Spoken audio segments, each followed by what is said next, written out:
ప్రభునందు ప్రియమైన దేవుని బిడ్డలారా, ప్రభు నామమున మీ అందరికీ వందనాలు తెలియజేస్తున్నాను. ఈరోజు యేసు ప్రభు వారు శిలువ మీద పలికినటువంటి మాటలలో 5వ మాట జ్ఞాపకం చేసుకుందాం. 5వ మాట యోహాను సువార్త 19వ అధ్యాయము 28వ వచనం. యోహాను సువార్త 19వ అధ్యాయము 28వ వచన భాగాన్ని జ్ఞాపకం చేసుకుందాం. అటు తరువాత సమస్తమును అప్పటికి సమాప్తమైనదని యేసు ఎరిగి లేఖనము నెరవేరునట్లు నేను దప్పికొనుచున్నానెను అన్నాడు. నేను దప్పికొనుచున్నాను అన్నాడు. మరి యేసు ప్రభువారు సిలువలో మరి భయంకరమైనటువంటి శ్రమ అనుభవిస్తూ ఆయన శరీరమంతా కూడా వడలుగా రక్తం కారిపోయి ఎర్రటి ఎండలో సిలువ మోసుకుంటూ ఆ గల్గోతా వరకు వచ్చి గల్గోతాలో సిలువ మీద వేలాడుతూ సొగసు స్వరూపమైనను లేనటువంటి వాడుగా చేయబడి అక్కడ నేను దప్పికొనుచున్నాను, సామాన్యమైనటువంటి ఒక మానవుడిగా అంటున్నాడు ఆయన. వాస్తవంగా నిజంగా మరి ఆయన దప్పికొనుచున్నాడా? ఆయన ఎలాంటి వాడంటే, ఇక్కడ దప్పిక అనేటువంటి విషయాన్ని మనం చూసినట్టే శరీర సంబంధమైనటువంటి దప్పిక, ఆత్మ సంబంధమైన దప్పిక రెండు ఉన్నాయి. శరీర సంబంధమైనటువంటి దప్పిక అయితే ఆయన దప్పికొనలేదు. ఎందుకంటే దప్పిక కొనినటువంటి వారి అనేకులకు దాహార్తిని తీర్చినటువంటి వాడు యేసయ్య. ఇశ్రాయేలు ప్రజలు మరి అరణ్యంలో ప్రయాణమై వెళుతున్నప్పుడు చూడండి, ఇక్కడ నిర్గమకాండము 15వ అధ్యాయము 23వ వచనం చూస్తే అక్కడ వారు మారా అనబడుతున్నటువంటి స్థలానికి వచ్చారు. 23వ వచనం, మారా నీళ్లు చేదైనవి కనుక వారు ఆ నీళ్లు త్రాగలేకపోయిరి. అందువలన దానికి మారా అను పేరు కలిగెను. జనులు మేమేమి త్రాగుతామని మోషే మీద సనుగు కొనగా అతడు యెహోవాకు మొరపెట్టెను. అంతట యెహోవా అతనికి ఒక చెట్టును చూపెను. అది ఆ నీళ్లలో వేసిన తరువాత నీళ్లు మధురములాయెను. గమనించండి, ఇక్కడ నీళ్లు లేక మారాలో ఉన్నటువంటి నీళ్లు చేదయ్యి దప్పికొని ఆ ప్రజలు అల్లాడుతుండగా ఆ ప్రజలు మోషే మీద సనుక్కున్నారు. మేము ఐగుప్తులోనే ఉంటే బాగుండు, ఇక్కడికి వచ్చాము, మోషే మాటలు విని పౌలు తేనెలో ప్రవహించినటువంటి కానానుకు బయలుదేరాలని ప్రయాణమయ్యాం. అయితే ఇక్కడ నీళ్లు లేవు. ఈ మారానబడుతున్న స్థలంలో ఉన్నటువంటి నీరు చేదైపోయినాయి. ఇప్పుడు ఎట్లా అని చెప్పని వారు మోషే మీద సనుగు కొనగా ఏం జరిగింది? అక్కడ దేవుడు మోషేకు ఒక చెట్టు చూపించాడు. ఎవరు ఆ చెట్టు అంటే యేసు ప్రభువారే చెట్టు. ఆ చెట్టు నరికి నీళ్లలో వేయగా నీళ్లు మధురములాయెను. ప్రభు చిత్తమైతే ఆ చెట్టు గురించి ఇంకా ముందున్నటువంటి వీడియోల్లో మీకు జ్ఞాపకం చేస్తాను. ఆ చెట్టు యేసు ప్రభు ఎట్లా అయ్యాడు అనేటువంటి విషయాన్ని తెలియజేస్తాను. ఇప్పుడు సమయం లేదు కనుక ప్రియమైన దేవుని బిడ్డలారా గమనించండి. యేసు ప్రభు వారు ఇశ్రాయేలు ప్రజలకు చేదు నీళ్లను మారాలో ఉన్నటువంటి చేదు నీటిని మధురముగా మార్చినటువంటి దేవుడు. ఇంకా కీర్తన గ్రంథంలో 107వ కీర్తన చూడండి. 107వ కీర్తనలో మనం చూసినట్లయితే అక్కడ భక్తుడైనటువంటి కీర్తనకారుడైనటువంటి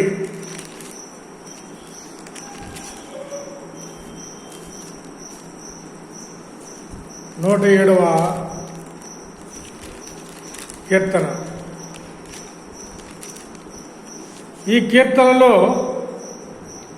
ఉన్నటువంటి అనుభవాన్ని మనం జ్ఞాపకం చేసుకున్నట్లయితే 107వ కీర్తన 35వ వచనం.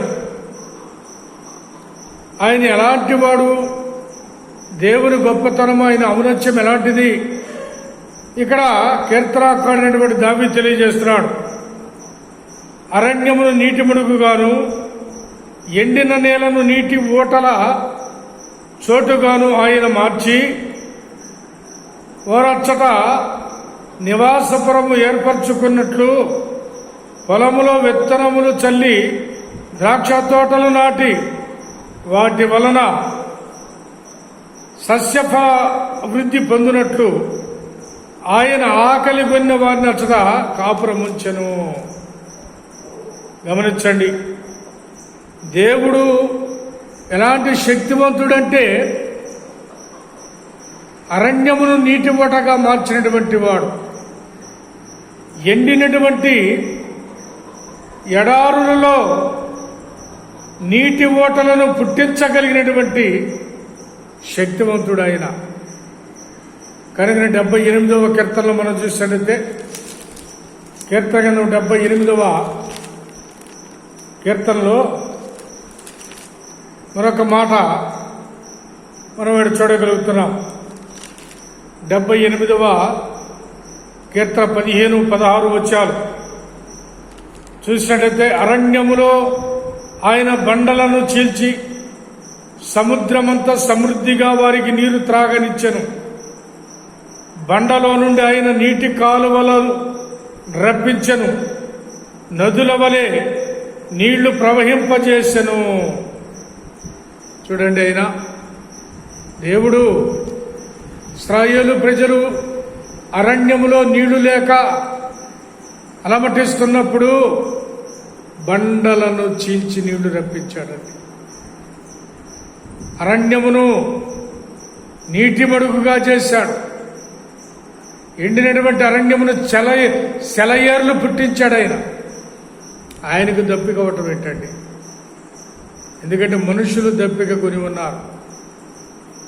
మనుషులు దేవుని పని చేయక, మనుషులు దేవుని వెదకక, మనుషులు దేవుని నమ్మక వాళ్ళు ఆత్మీయమైనటువంటి దప్పిక కొని అల్లాడుతున్నారు.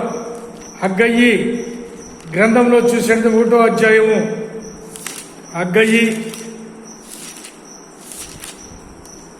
హగ్గయి గ్రంథం 1వ అధ్యాయంలో చూసినట్లయితే ఇక్కడ అని అంటాడు 6వ వచనం, మీరు విస్తారముగా విత్తనను మీకు కొంచెమే పండెను, మీరు భోజనము చేయుచున్నను ఆకలి తీరకున్నది, పానము చేయుచున్నను దాహము తీరకున్నది. దాహము తీరటంలా తపన. ఈ లోకంలో డబ్బు డబ్బు డబ్బు సంపాదించాలని తపన, పదవులు సంపాదించాలని తపన, ఉద్యోగాలు సంపాదించాలని తపన, ప్రమోషన్లు కొట్టేయాలని తపన, వ్యాపారం చేయాలని తపన.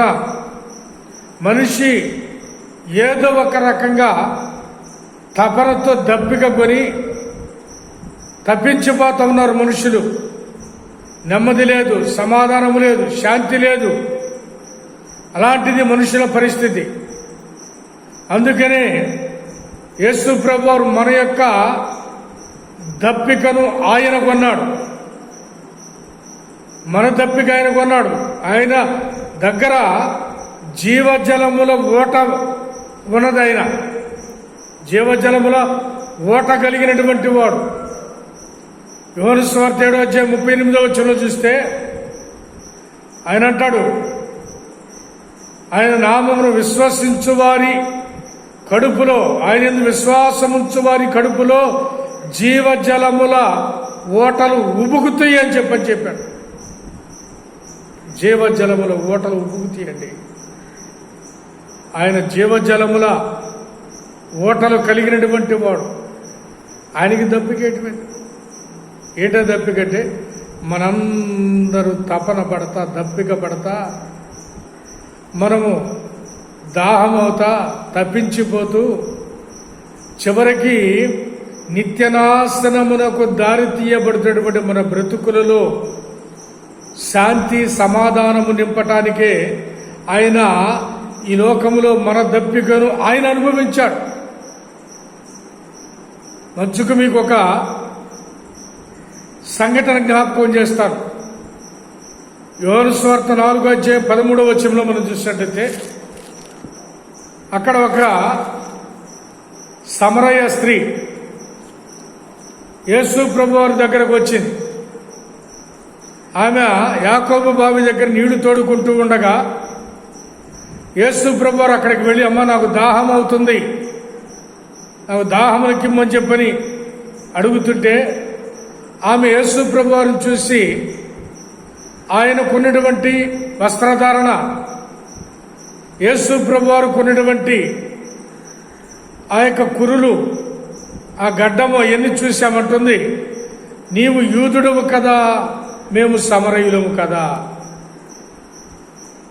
యూదులు సమరయులతో సాంగత్యం చేయరు కదా, నేనిచ్చు నీళ్లు నువ్వు తాగవు కదా అని యేసు ప్రభు వారిని అవహేళనగా మాట్లాడుతుంది. అందుకు యేసయ్య అంటున్నాడు, నీవు దేవుని వరమును నాకు దాహమునికిమ్మని నిన్ను అడుగుచున్న వాడెవడో అది ఎరిగి ఉంటే నీవు ఆయన్ను అడుగుదువు, ఆయన నీకు జీవజలమిచ్చునని ఆమెతో చెప్పాను. ఇప్పుడు ఆమె అంటుంది, నిజంగా యేసు ప్రభు వారు దప్పిక కొన్నాడని చెప్పని ఆమె అంటుంది, నేనిచ్చు నీళ్లు నువ్వు తాగవు కదా అని చెప్పని మాట్లాడుతూ ఉంటే యేసయ్య అంటున్నాడు, నేను దాహమున కిమ్మును అడుగువాడు ఎవడో తెలిస్తే నీవు ఇలా మాట్లాడవు. ఎందుకంటే ఆయన దగ్గర జీవజలములు ఒకటి ఉంది. చూడండి, యోహాను సువార్త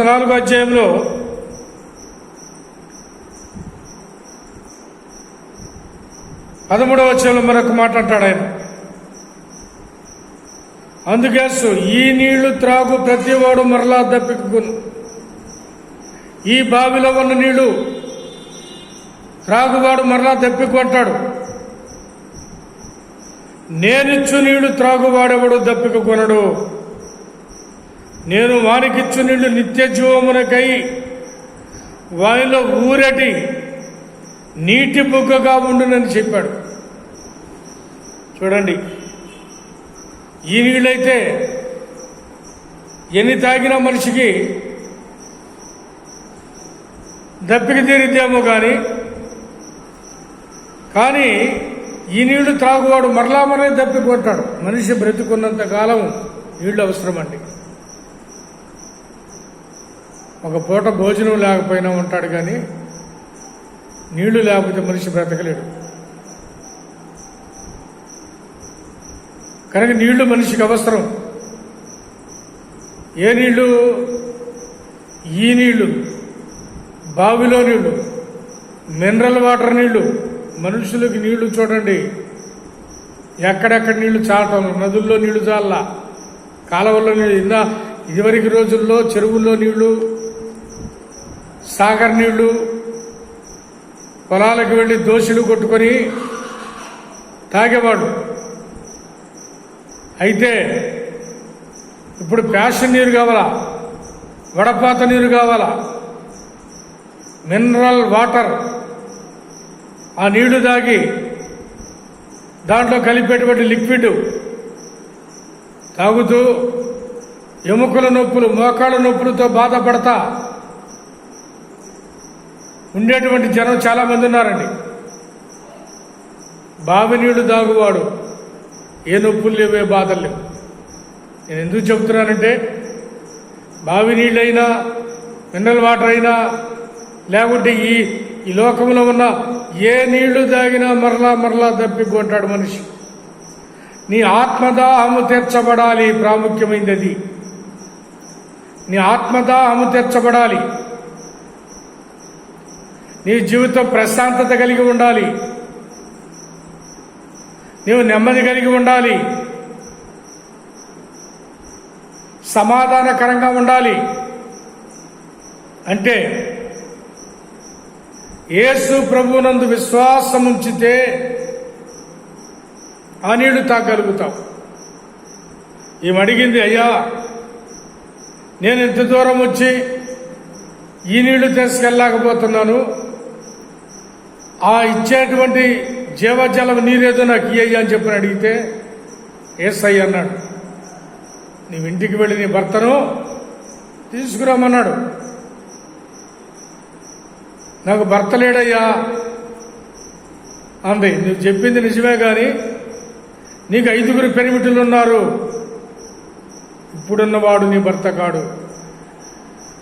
ఆమె జీవితంలో ఉన్నటువంటి రహస్యాన్ని యేసు ప్రభువు బట్టబయలు చేశాడు. ఆమె కనుగొంది, మేము ఎదురు చూస్తున్నటువంటి మెస్సయ్య ఈయనే, లోకరక్షకుడు ఈయనే, మనుషులను ప్రశాంతతలోకి నింపేటువంటి వాడు ఈయనే. పరిగెత్తుకుంటూ ఆ సమరయ్య పట్టణంలోనికి వెళ్ళి, గ్రామంలోనికి వెళ్ళి ప్రజలందరికీ కూడా యేసు ప్రభువుని గురించి చెప్పి వాళ్ళందరినీ యేసు ప్రభు దగ్గరికి తీసుకొచ్చింది. ప్రియమైనటువంటి దేవుని బిడ్డలారా, గమనించండి, యేసు ప్రభు వారి వాక్యము జీవజలముల ఊట. యేసు ప్రభు వారు ఇచ్చేటువంటి ఆత్మ నీ తపనను తీర్చేటువంటిది, నీ దాహార్తిని తీర్చేటువంటిది. ఎప్పుడు ఈ లోకంలో నెమ్మది లేక, విశ్రాంతి లేక, సమాధానం లేక, సంతోషం లేక ఎప్పుడు తపన పడుతున్నటువంటి మన బ్రతుకులను మార్చగలిగేటువంటిది యేసు ప్రభు వారి యొక్క వాక్యము, యేసు ప్రభు వారి యొక్క పరిశుద్ధాత్మ శక్తి. కనుకనే ఆయన అంటున్నాడు, నా యందు విశ్వాసముంచువాని కడుపులో, చూడండి ఏమన్నాడు, యోహాను సువార్త 7వ అధ్యాయం 38వ వచనం, నా యందు విశ్వాసముంచువాడెవడో లేఖనము చెప్పినట్లు వాని కడుపులో నుండి జీవజల నదులు పారునని బిగ్గరగా చెప్పెను. బిగ్గరగా చెప్పాడు. యేసు ప్రభువునందు విశ్వాసం ఉంచితే తపన పడేటువంటి నీ జీవితం మారిపోయింది. అసమాధానకరమైనటువంటి నీ పరిస్థితులు మారిపోతాయి. నీ తపన తీరిపోయింది. ప్రశాంతత అనేటువంటిది నీ జీవితంలోకి వస్తుంది. సమాధానం అనేటువంటిది నీ జీవితంలోకి యేసయ్య నింపేటువంటి వాడుగా ఉన్నాడు. కాబట్టి ఆయన విశ్వాసం ఉంచి, గమనించండి, ఆయన నమ్మిక ఉంచి ఆయన ఇచ్చేటువంటి జీవజల నదులు ఓటను అనుభవించాలని తెలియజేస్తున్నాను. యేసు ప్రభువారి శిలువలో నేను దప్పిక కొనుచున్నాను అని. ఎందుకనంటే మనందరి దాహార్తి ఆయన భుజాన మోపుకున్నాడు, ఆయన నోట మోపుకున్నాడు. ఆయన మన కొరకు నాలుకను ఎండగట్టుకున్నాడు, ఆయన పెదాలు ఎండగట్టుకున్నాడు. మన కొరకు శిలువలో, గమనించండి, ఆ యొక్క అలమటించిపోయాడండి మన కొరకు. ఎవరు ఇలా అలమటించేవారు? మన బంధువులు, స్నేహితులు ఎవరు మన జీవితాన్ని మార్చి మన దాహార్తిని తీర్చి, మన తపనను తీర్చి ఎవరండి మనకు మేలు చేసేటువంటి వారు?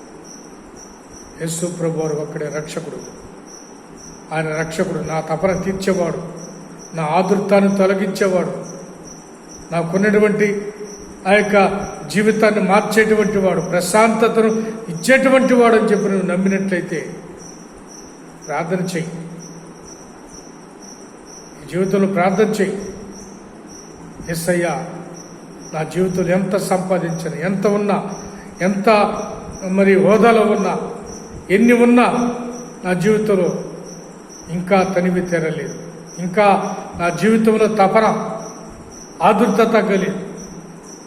చచ్చిపోయేంత వరకు, మానవునికి కట్టెల్లో చేర్చబడేంత వరకు, మట్టికి మొన్న అయ్యేంత వరకు కూడా నీ తపన తీరదండి. యేసునందు విశ్వాసం ఉంచు. ఆయన నీ తపన తీర్చి నిన్ను ఆదరించి బలపరిచేటువంటి దేవుడై ఉన్నాడు. ప్రార్థన చేసుకుందాం. పరిశుద్ధుడు విను తండ్రి, జీవము గల మా ప్రభువా, నా యేసయ్య వందనాలు. తండ్రి నైనా, నేను దప్పిక కొనుచున్నానని సిలువలో మా దాహార్తిని ప్రభా నీవు అనుభవించి మాకు మేలు చేసి మా ప్రభా మమ్మల్ని బలపరచటానికి అయినా సిలువలో శ్రమలు పడ్డారు తండ్రి.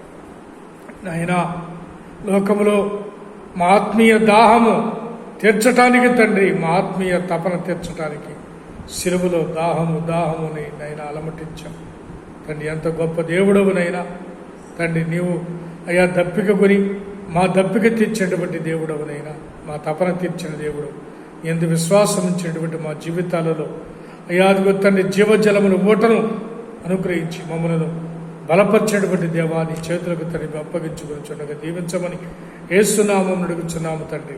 ఆమేన్.